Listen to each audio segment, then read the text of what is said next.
जोर से बोले हालेलुया। जोर से जोर से जोर से हालेलुया।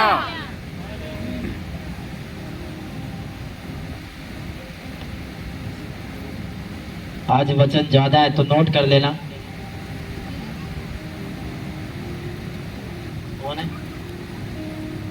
आज के वचन में छोटी छोटी सी बातें हैं वो छोटी छोटी बातें, लेकिन आपके जीवन में उन बातों का बड़ा महत्व है। वो बातें बड़ी, अगर आप उनको मान लो तो बड़ा रिजल्ट लेकर आती है, बड़ा फल लेकर आती है, ज्यादा पवित्र आत्मा को एक्टिवेट कर देती है वो बातें आपकी लाइफ में, आपके जीवन में।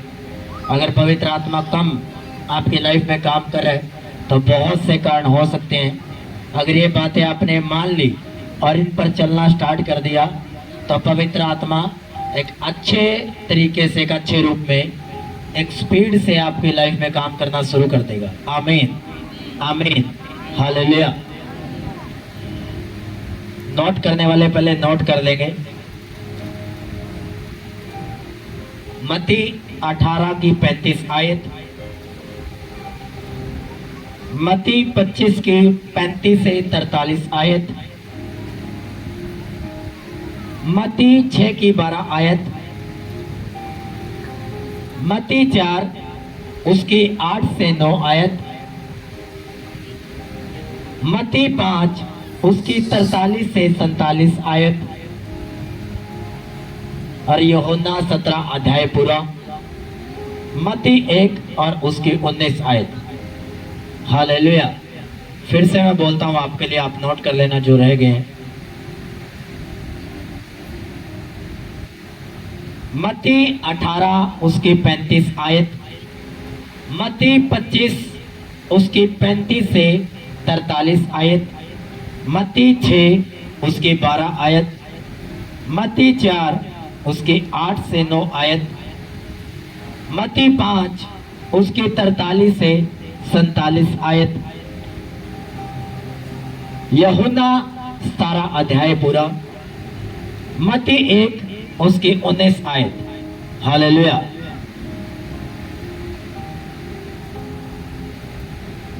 मुझे एक मोबाइल दो एक्स्ट्रा, फ्लाइट मोड करके।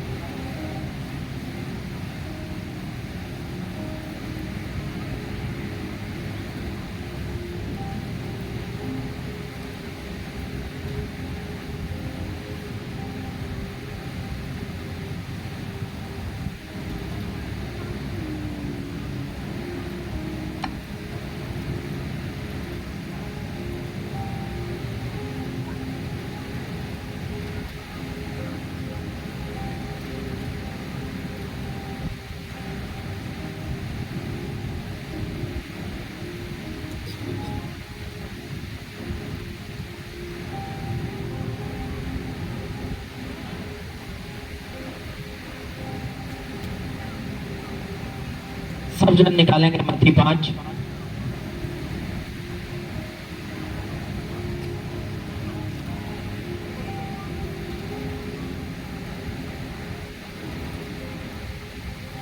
मैंने आपको बताया था कि मैं यीशु मसीह के स्वभाव के बारे में आपको बताऊंगा, या आप ये कह लो कि एक धर्मी जन का स्वभाव कैसा होना चाहिए, एक विश्वासी का नेचर, एक विश्वासी का स्वभाव कैसा होना चाहिए।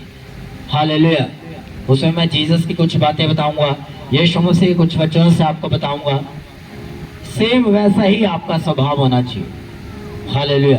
क्यों होना चाहिए? कारण क्या उसका? कारण ये है कि यीशु मसीह ने कहा, परमेश्वर ने कहा, आओ हम मनुष्य को अपनी समानता में बनाए, यानी कि अपने जैसा बनाए। इसका मतलब जैसा परमेश्वर का स्वभाव होगा वैसा ही उसके मानने वालों का स्वभाव होना चाहिए। जैसा यीशु मसीह का स्वभाव है वैसा ही आपका भी स्वभाव वैसा ही होना चाहिए, अगर आप जीसस को फॉलो करते हो, उसको मानते हो। आमीन हालेलुया।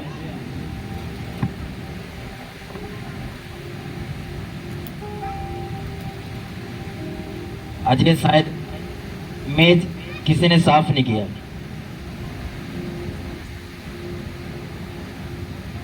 साफ किया आज किसी ने मेज?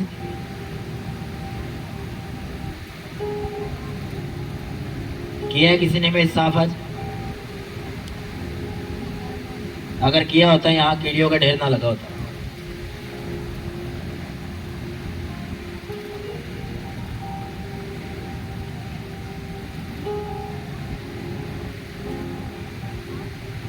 सफाई ऊपर से नहीं नीचे से दिखती है, यह यहाँ से दिखती है। हालेलुया।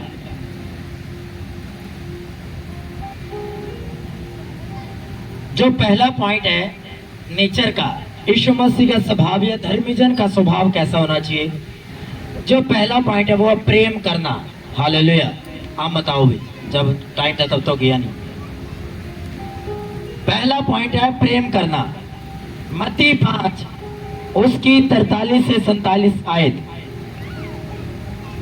तुम सुन चुके हो कि कहा गया था अपने पड़ोसी से प्रेम रखना और अपने बैरी से बैर, परंतु मैं तुमसे यह कहता हूँ। ये जीसस खुद डायरेक्ट अपने मुंह से बोल रहे हैं। ये कोई चेला नहीं बोल रहे हैं, पौलुस नहीं बोल रहे हैं या पतरस नहीं बोल रहे हैं। यह यीशु मसीह खुद अपने मुंह से डायरेक्ट बोल रहे हैं कि मैं तुमसे यह कहता हूं कि अपने बैरियों से, अपने विरोध करने वालों से, अपने दुश्मनों से प्रेम रखो और अपने सताने वालों के लिए प्रार्थना करो, जिससे तुम अपने स्वर्गीय पिता की संतान ठहरोगे, क्योंकि वह भले और बुरे दोनों पर अपना सूर्य उदय करता है और धर्मी और अधर्मी, विश्वासी और अविश्वासी दोनों पर अपनी मेह बरसाता, अपनी दया करता है। क्योंकि यदि तुम अपने प्रेम रखने वालों ही से प्रेम रखो, यानी कि अपने रिलेटिव से, अपने सगे संबंधियों से, अपने दोस्तों से ही प्रेम रखो, तो तुम्हारे लिए क्या फल होगा? क्या महसूल लेने वाले भी ऐसा ही नहीं करते? यदि तुम केवल अपने भाइयों ही को नमस्कार करो तो कौन सा बड़ा काम करते हो? क्या अन्य जाति भी ऐसा नहीं करते? इसलिए चाहिए कि तुम सिद्ध बनो जैसा तुम्हारा स्वर्गीय पिता सद है। सब बोले आमीन। हालेलुया। क्या कहा यीशु मसीह ने? जो पहला पॉइंट है वह प्रेम करना। एक धर्मी जन का जो स्वभाव है, एक विश्वासी का जो स्वभाव है, वो कैसा होना चाहिए? कैसा होना चाहिए? प्रेम करने वाला। हालेलुया। प्रेम कैसे करना है वो यीशु मसीह ने बता दिया डायरेक्ट मुंह से। कह रहा अगर कोई तुम्हारा बुरा करता है, कोई तुम्हें गाली देता है, कोई तुम्हारा विरोध करता है, कि तुम यीशु मसीह में आ चुके हो, या तुम्हारे रिलेटिव तुम्हारा विरोध करते हैं, तुम्हारे मोहल्ले के तुम्हारा विरोध करते हैं, तो अगर अपने बैरियों से बैर मत रखो। क्योंकि पुराना नियम में लिखा गया था कि अगर तुम्हें कोई एक थप्पड़ मारता है तो उसको थप्पड़ मार के जवाब दो। लेकिन नया नियम में आकर यीशु मसीह ने चेंज कर दिया कि अगर तुम्हारा बैरी तुम्हारा विरोध करता है, तुमसे कोई दुश्मनी करता है, तुम्हें कोई गालियां देता है, कोई भला बुरा तुम्हें बोलता है, तो अगर तुम्हें कोई बुरा बोलता है तो उसको बुरा मत बोलो। यीशु मसीह ने कहा उसके लिए प्रार्थना करो, अपने दुश्मनों के लिए प्रेयर करो, प्रार्थना करो। क्यों? ताकि वो भी यीशु मसीह को जान पाए, ताकि आपके प्रेम के कारण वो यीशु मसीह के प्रेम को जान पाए। आमीन। कौन यीशु मसीह के प्यार को लोगों पर जाहिर करेगा? कौन करेगा जाहिर? आप और मैं, उसका विश्वास करने वाला जन। अगर वो भी अन्य जातों की तरह लड़ाइयां करेगा, झगड़े करेगा, गलत काम करेगा, तो कौन यीशु मसीह के प्यार को जानेगा?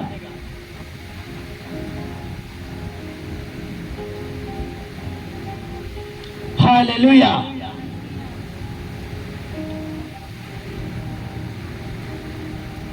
एक बार मैं अपने स्पिरिचुअल फादर की चर्च में बैठा था। एक नशा करने वाला व्यक्ति आ गया, पूरा दारू में धुत हुआ व्यक्ति। हालेलुया। और उसको चर्च से निकाला नहीं गया, उसको स्वीकार किया गया, उसको बिठाया गया। उसने भी आराम से बैठकर वचन सुना। हालेलुया। लेकिन मैंने बहुत से ऐसे स्थान देखे हैं जहां पर ऐसे व्यक्तियों को निकाल दिया जाता है। हालेलुया। आपको क्या लगता है, क्या वो जो नशा करके आया व्यक्ति, क्या वो कभी उस परमेश्वर के प्यार को जान पाएगा? नहीं जान पाएगा। क्यों? क्योंकि उससे सही बर्ताव नहीं किया गया, उसको बताया नहीं गया। हालेलुया। लेकिन चर्च में कभी भी पापी इंसान को बाहर नहीं निकाला जाता, किसी गलत इंसान को बाहर नहीं निकाला जाता। कोई पहली बार आया या नशा करके आ गया, उसको निकाला नहीं जाता, उसको आराम से बैठाया जाता है ताकि वो भी खुदा के प्यार को जाने, उसको उसके प्रेम को जाने। क्यों? क्योंकि बाइबल ये कहती है कि यीशु मसीह जब आया तो शास्त्री फरीसी लोगों ने बोला कि अगर ये परमेश्वर होता तो पापियों के साथ ना बैठता ना खाता, ये नशेड़ियों के साथ ना बैठता, ये पापियों के साथ ना बैठता। इसको पता होता कि जो उसके पांव में पड़ी है आखिर वो वैश्य है। हालेलुया। क्योंकि शास्त्री और फरीसी लोग अपने आप को ज्यादा धर्मी मानते हैं, ज्यादा धर्मी दिखावा ज्यादा करते थे, स्टेज एक्टर थे वो एक तरह के। हालेलुया। लेकिन यीशु मसीह ने कहा कि अपने साने वालों के लिए, अपने विरोधियों के लिए, अपने दुश्मनों के लिए प्रार्थना करो, उनसे प्यार करो। हालेलुया। अगर मोहल्ले में तुम्हारा कोई विरोध करता है, तुम्हें कोई भला बुरा बोलता है तुम्हारी प्रार्थनाओं की आवाज से, तुम्हारी वर्शिप से, तो उसके लिए प्रेयर करो ताकि एक दिन वो भी साउल से पौलुस बन जाए, वो भी विश्वास करे और एक सच्चे परमेश्वर के प्यार को जाने। आमीन। हालेलुया। नहीं तो आज क्रिश्चियन ज्यादा है। हालेलुया। उसके बावजूद भी यीशु मसीह ने अपने वचनों में ये लिखा कि अपने दुश्मनों को क्या करो? माफ करो, उनके लिए प्रेयर करो, उनसे प्यार करो। हालेलुया। ताकि तुम्हारे स्वभाव को देखकर, क्यों? जब एक सामने वाला व्यक्ति देखेगा कि मैं इसको गालियां देता हूं, भला बुरा बोलता हूं, इसका विरोध करता हूं, फिर भी ये हमारे लिए प्रार्थना करते हैं, हमारे ऊपर केस नहीं करते, हमें उल्टा जवाब नहीं देते, हम इनको तंग करते हैं लेकिन ये हमारे लिए प्रार्थना करते हैं, फिर भी ये हमारी हेल्प करते हैं, हमारी सहायता करते हैं। ये स्वभाव को देखकर वो परमेश्वर को एक ना एक दिन स्वीकार कर लेंगे, ये गारंटी है। हालेलुया। क्यों? क्यों स्वीकार कर लेंगे? क्योंकि कभी लोगों ने जीसस का विरोध किया, उन 12 चेलों का विरोध किया, और आज करोड़ों में क्रिश्चियन लोग हो गए। क्यों हुए? क्योंकि उन 12 लोगों ने प्यार को जाहिर किया यीशु मसीह के। थोमा ने इंडिया में आकर यीशु मसीह के प्रेम को जाहिर किया, इसलिए तो आज इंडिया में बहुत सारे क्रिश्चियंस हैं, इसलिए तो मसीह बढ़ रहे हैं दिन प्रतिदिन। क्यों? क्योंकि क्रिश्चियंस लोग यीशु मसीह के प्रेम को जाहिर करते हैं। हालेलुया। हालेलुया। कि जिससे तुम अपने स्वर्गीय पिता की सच्ची संतान ठहरोगे। अगर तुम प्रेम नहीं रखते अपने सामने वालों के लिए, अपने विरोधियों के लिए, अपने दुश्मनों के लिए, तो तुम क्या ठहरोगे? तुम उसकी संतान नहीं ठहरोगे, क्योंकि तुम में प्रेम नहीं है परमेश्वर का।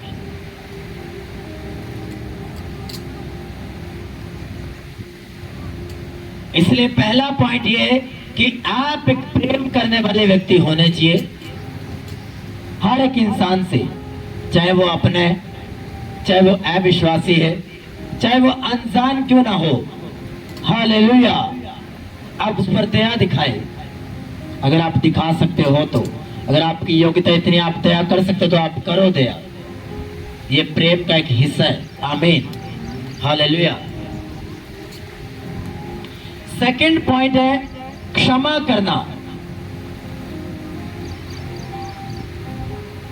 माफ करना। हालेलुया। उसके लिए निकालेंगे हम मत्ती 18 और मत्ती 25।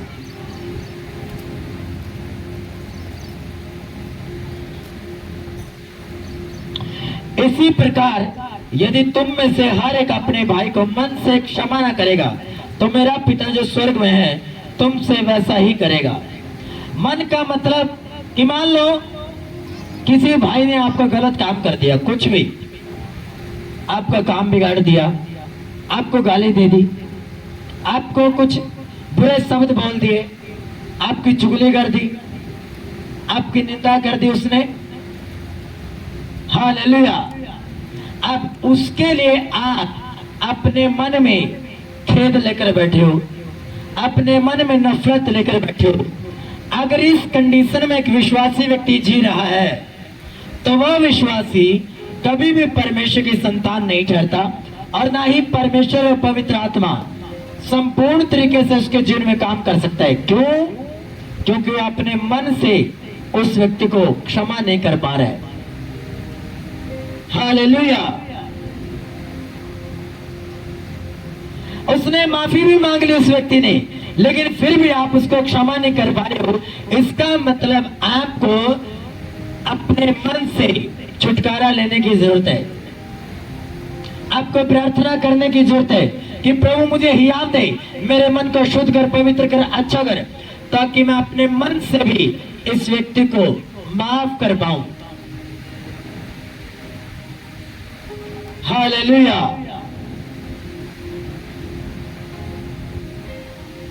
क्योंकि ये हमने सीखा है। क्योंकि कितने लोग हैं जो हमारी फैमिली की निंदा चुगली करते हैं, खिलाफत करते हैं, लेकिन फिर भी हम उनको माफ कर देते हैं, हम उनके लिए प्रेयर करते हैं और माफ कर देते हैं, क्योंकि हमें उनसे कोई लेना देना मतलब नहीं है। क्योंकि जितनी वो हमारी निंदा चुगली करेंगे उतना परमेश्वर हमें बढ़ाएगा, तब जब हम उनको मन से माफ कर देंगे। मुंह से बोलना और अंदर से माफ करना दोनों अलग चीज है भाइयों। मैंने बोल दिया कि मैं आपको माफ करता हूं, लेकिन अंदर मैं लेके बैठा हूं कि कब आएगा ऊंट पहाड़ के नीचे। इसका मतलब अभी आपने उसको माफ नहीं किया, और जब तक आप अपने हार्ट से, अपने मन से उसको माफ नहीं करोगे, तब तक परमेश्वर आपके जीवन में कोई भी टेस्टमनी नहीं दे सकता, कोई भी गवाही नहीं दे सकता, कोई भी काम नहीं कर सकता। ये बाइबल कहती है।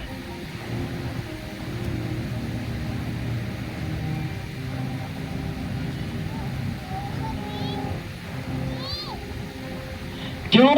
क्योंकि मत्ती की 6:12 में लिखा हुआ है कि हे परमेश्वर, जैसे हमने अपने अपराधों को क्षमा किया, तू भी हमारे अपराधों को क्षमा करे। आप ये कैसे आशा रख सकते हो कि आपने कोई पाप या किसी का गुनाह गलती कर दी और परमेश्वर आपको माफ करे? कैसे माफ कर सकता है परमेश्वर आपको, जब तक आपने अपने मन से उस व्यक्ति को माफ नहीं किया जिसने आपका बुरा किया। ये एक गलत प्रोटोकॉल है। अगर आप इस कंडीशन में जी रहे हो, इस वचन में आप जी रहे हो, तो मैं लिख कर दे सकता हूं परमेश्वर आपको माफ नहीं कर सकता। क्योंकि मत्ती की 6:12 आयत ये कहती है, अगर तुम अपने मन से अपने अपराधियों को क्षमा नहीं कर सकते तो खुदावन भी तुम्हें किसी भी पोजीशन पर क्षमा नहीं कर सकता।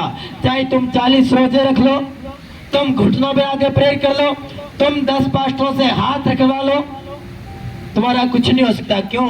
क्योंकि तुम्हारे मन से अभी तक क्षमा भाव नहीं निकला, तुम्हारे मन से अभी दया नहीं निकली।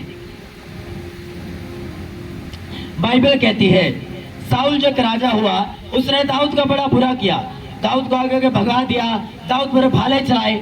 जब साउल गुफा में आया, दाऊद के पास पूरा मौका था, उसके सैनिकों के पास पूरा मौका था कि वो साउल को मार सकते थे, उसकी गर्दन काट सकते थे, उसको कत्ल कर सकते थे। लेकिन बाइबल कहती है दाऊद ने साउल के कपड़े का छोर काट लिया, और बाइबल ये भी कहती है कि उसने कपड़े का छोर काट लिया, वह छोर काटने से भी पछताया। सोचकर देखो फिर। और पुराना नियम में तो ये वचन था कि अगर कोई आपको कत्ल करता है तो उसको कत्ल कर दो, कोई लाठी मारता है उसको लाठी के बदले लाठी मारो, कोई थप्पड़ मारते तो उसको थप्पड़ों से लो। पुराने नियम की ये थी धारणाएं, ये वचन थे। हालेलुया। फिर भी दाऊद ने उसको मारा नहीं, पूरा मौका था, साउल फंस गया वहां पर आके, अकेला था, मार सकता था उसको, लेकिन उसका छोर काटा, कपड़े का छोर काटा, और फिर भी वो पछताया। तो देख लो दाऊद को कैसे ब्लेस किया परमेश्वर ने। वहां लिखा कि उसके कपड़े के छोर को काटने से भी दाऊद पछताया। और आज का विश्वासी जरा से भी यह नहीं सोचता कि मैं किसी की निंदा चुगली कर रहा हूं, या मैं किसी पास्टर की खिलाफत कर रहा हूं, या किसी पास्टर की निंदा चुगली सुन रहा हूं या कर रहा हूं। तो आपको देखो लोग किस भाव से परमेश्वर आपको ब्लेस करेगा, क्योंकि सीधा सीधा मत्ती 6:12 में लिख दिया कि जैसे तुम अपने अपराधियों को क्षमा करते हो, वैसे मैं भी तुम्हारे पापों को क्षमा कर दूंगा। अगर तुम अपने अपराधों को क्षमा नहीं कर सकते, तो परमेश्वर भी तुम्हें क्षमा नहीं कर सकता। Hallelujah, hallelujah.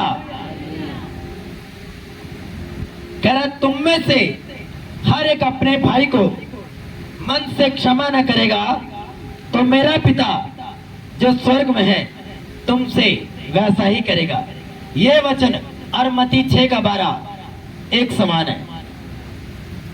कह रहा अगर तुम्हारे भाई ने कोई पाप कर दिया और वह आकर बोला कि भाई मैंने तेरे खिलाफ ये चुगली या निंदा की है, या मैंने तेरे खिलाफ ये निंदा चुगली सुनी है, या तेरे खिलाफ मैंने तुझे बड़ा बुरा बोला, मुझे माफ कर।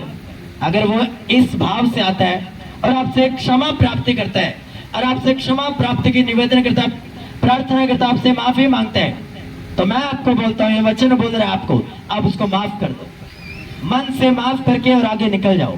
परमेश्वर देखना, क्योंकि माफी मांगने वाला भी बड़ा है और माफ करने वाला उससे भी बड़ा है। और परमेश्वर देखना, अगर आपसे भी कभी कोई गलती हो जाए तो आप परमेश्वर से क्षमा मांगोगे और परमेश्वर आपको तुरंत माफ कर देगा। क्यों?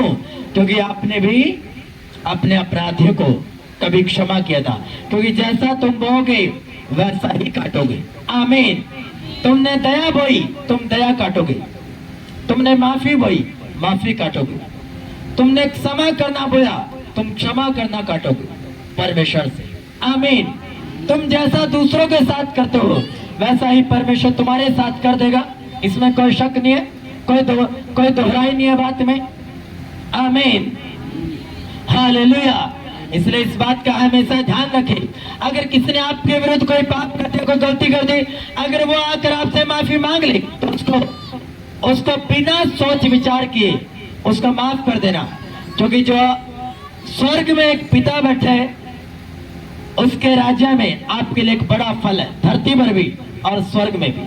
आमीन, आमीन। और दोबारा से उसके विषय में बात मत करना, क्योंकि अगर आपने दोबारा से उसके विषय में बात कर दी तो अब वो व्यक्ति नहीं फंसेगा, अब आप फंसोगे। क्यों?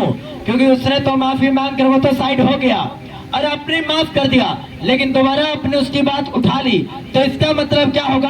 आप पापी ठहराए जाओगे बिना कोई पाप किए। क्योंकि गलती करने वाले इंसान ने तो खुदा से भी माफी मांग ली और उस व्यक्ति से भी माफी मांग ली जिसके प्रति उसने पाप किया था, लेकिन आपने माफ करने के बाद भी उसके विषय में बातचीत कर ली दो व्यक्तियों के बीच में बैठकर, और आप फंस जाओगे, ऐसा बाइबल कहती है। तुम उतने ही पापी ठहरोगे जितना वो था जिसने आपकी खिलाफत की, आपकी निंदा की, चुगली की, आपके प्रति पाप किया। Hallelujah, hallelujah. एक चुगली करने वाला इंसान और एक चुगली सुनने वाला इंसान दोनों ही उतने ही लेखा देंगे जितना वो चुगली करने वाला इंसान देगा। क्यों? क्योंकि आपने भी सुन लिया, आप कानों के कच्चे हो। हालेलुया। क्योंकि ये मत समझो कि सपोज करो ए पर्सन है बी पर्सन की सामने सी पर्सन की चुगली कर दे, और अब ये कुछ नहीं बोल रहे, लेकिन ये सुन गया, बोला इसने कुछ नहीं, अपने मुंह से कोई बुरा नहीं बोला, कुछ नहीं बोला, लेकिन इसका वही उस बंदे को स्टॉप करना चाहिए। क्यों? क्योंकि शायद इसको वचनों का नहीं मालूम, क्योंकि इसके साथ ये भी पापी ठहराया गया। क्यों? क्योंकि इसने पूरे आराम से चुगली निंदा सुन ली।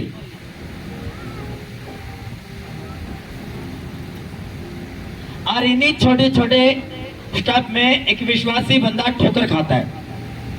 हालेलुया। इसलिए प्रार्थना करें आप कानों के कच्चे ना हो। अगर किसी पास्टर्स की चुगली आपके परिवार में, आपके जीवन में आसपास चल रहा, आप वहां मौजूदा निकल जाओ, वहां से कानों में उंगली देकर निकल जाओ वहां से। क्यों? इसमें आप दोषी ठहराए जाओगे। परमेश्वर आपसे पूछेगा। और कोई ना कोई जो स्वर्गदूत वहां पर खड़े होते हैं, ये मत भूलो कि जब आप निंदा चुगली कर रहे हो और सुन रहे हो तो वहां कोई भी व्यक्ति आपको देख नहीं रहे। मान लो वो व्यक्ति वहां नहीं है जिसकी आप चुगली निंदा सुन रहे हो, कर रहे हो, लेकिन स्वर्गदूत और परमेश्वर पवित्र आत्मा वहां मौजूद है और उसी ने आपको ब्लेस करना है। क्या वो पास्टर के मन को खोलेगा? क्या वो परमेश्वर के मन को खोलेगा? नहीं खोलेगा। लिख लो मेरी, अगर आप 10 रोजे रख लो, डे नाइट के रोजे रख लो, अगर आप स्वर्ग खिलवा लो, मेरा नाम चेंज कर देना। आप इसलिए मूर्खता में पड़े हो, इसलिए उलझनों में पड़े हो। क्यों? क्योंकि आप बाइबल पढ़ते नहीं। अगर वचन सिखाया जाए तो आप उन पर चलते नहीं, आपको समझ में नहीं आता। हालेलुया। इसलिए शायद आप पीछे हो, आपकी ब्लेसिंग स्टॉप है।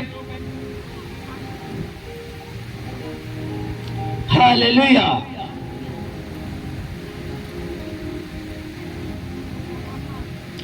इसलिए क्षमा करना सीखो, केवल मुंह के शब्दों से नहीं, अपने दिल से।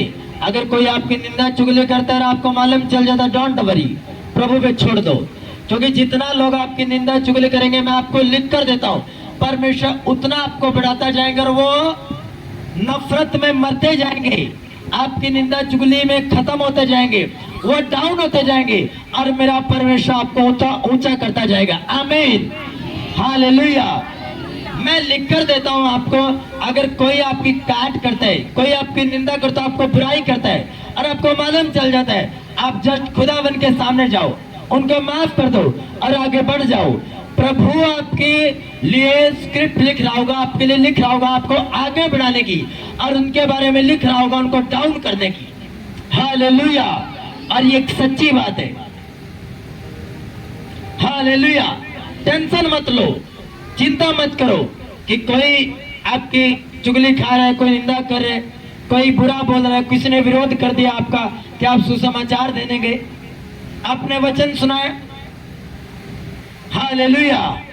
क्योंकि प्रभु के राज्य में और प्रभु के हार्ट में, प्रभु की योजना में आपके लिए एक बड़ा फल है, बड़ा तगड़ा फल है। आमीन। आमीन। हालेलुया। इसलिए आज के बाद ये चिंता मत करना कि किसी ने आपके बारे में बुराई की, किसी ने भला बुरा आपके बारे में बोला। ये वचन याद कर लेना, इस वचन को यूट्यूब पर सुन लेना, इस क्लिप को यूट्यूब पर सुन लेना और ये याद करना और खुश होना, हंसना, बल्कि कि मैंने क्षमा कर दिया, क्योंकि प्रभु का स्वभाव मुझ में है और प्रभु ने मेरे लिए बड़ा फल रखा है। और आगे बढ़ जाना। देखना, वो तो निंदा चुगली में मर जाएंगे, वो तो वही के वही रहेंगे, जलस में फूक जाएंगे, मर जाएंगे, लेकिन परमेश्वर आपको बढ़ाता जाएगा। आमीन। डोंट वरी, वेट करना बस। आमीन। हालेलुया। जो तीसरा पॉइंट है इसका, वह सहायता करना। हालेलुया। नोट कर लेना, मैं आज छोटी छोटी बातों को आपके सामने लेकर आया हूं। सहायता करना।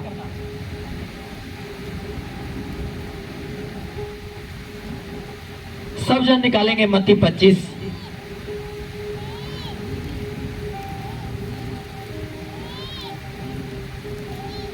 मैं भूखा था, तुमने मुझे खाने को दिया।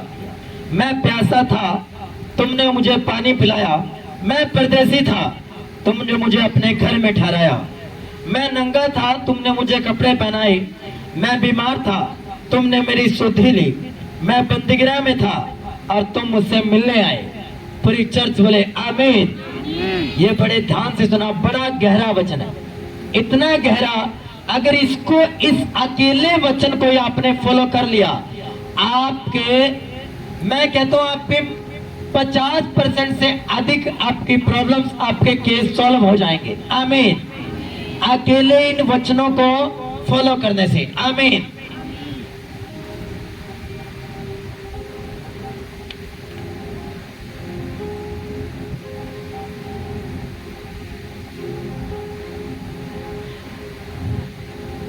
यीशु मसीह बोल रहे हैं यहाँ पर, उदाहरण दे रहे, कह रहा मैं भूखा था और तुमने मुझे खाने को दिया, मैं प्यासा था अब तुमने मुझे पानी पिलाया, मैं परदेसी था तुमने मुझे अपने घर में ठहराया, और मैं नंगा था और तुमने मुझे कपड़े पहनाए, मैं बीमार था और तुमने मेरी सुधि ली, यानी तुमने मुझे मेडिसिन दिलवाई, मुझे खाने को दिया, मेरी केयर की, मैं बंदीगृह में था और तुम मुझसे मिलने आए। तब धर्मी उत्तर देंगे, हे प्रभु, हमने कब तुझे भूखा देखकर खिलाया या प्यासा देखकर पानी पिलाया? हमने कब तुझे परदेसी देखकर अपने घर में ठहराया या नंगा देखकर कपड़े पहनाए? हमने कब तुझे बीमार या बंदीगृह में देखा और तुझसे मिलने आए? तब राजा ने उत्तर देगा, यीशु मसीह जो आपका राजा और मेरा राजा है, वो उत्तर देगा, मैं तुमसे सच कहता हूँ कि तुमने जो मेरे छोटे से छोटे भाइयों में से किसी एक के साथ किया, वह मेरे ही साथ किया। पूरी चर्च बोले आमीन, हालेलुया, हालेलुया।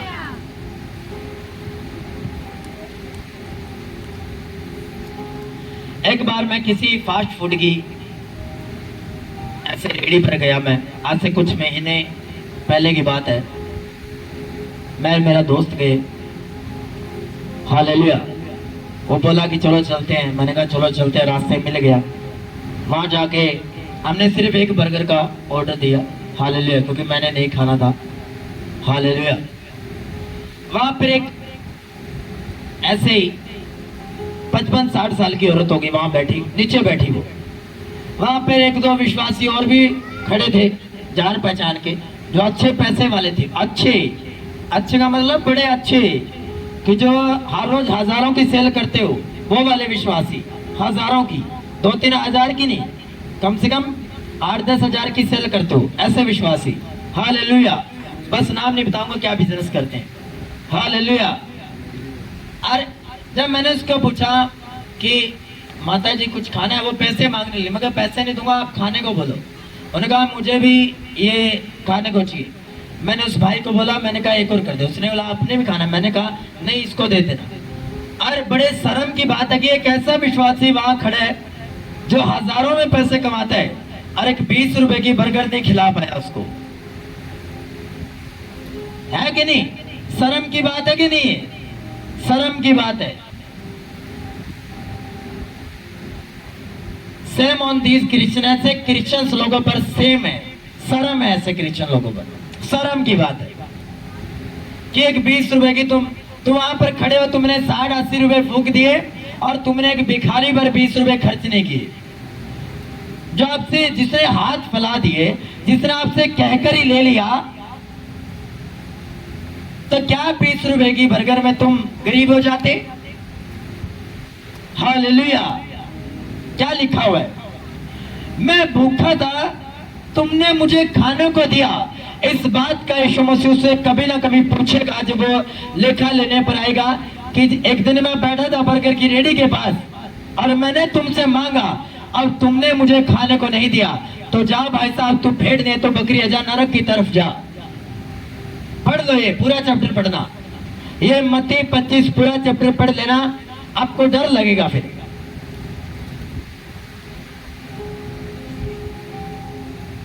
मैं प्यासा था, तुमने मुझे पानी पिलाया। अगर आपका दुश्मन भी आकर आपको बोले मैं बड़ा भूखा हूं, प्यासा हूं, मैं आपको दिल ठोकर बोलता हूं उसको खाना खिला दो, उसको पानी पिला दो। मैं ये नहीं बोल रहा हूं कि उसको हाय हेलो बोलकर उसके साथ बड़ा सगे संबंधी वाला रिश्ता जोड़ दो, मैं ये नहीं बोल रहा हूं। अगर वो आपके सामने आता है और वो आपको बोलता मैं बड़ा भूखा और बड़ा प्यासा हूं, उसको रोटी देकर और उसको पानी देकर साइड हो जाओ। खुदावन आपको याद करेगा और आपको इतना ब्लेस कर देगा, वो डबल आशीषित करेगा आपको। आमीन, हालेलुया।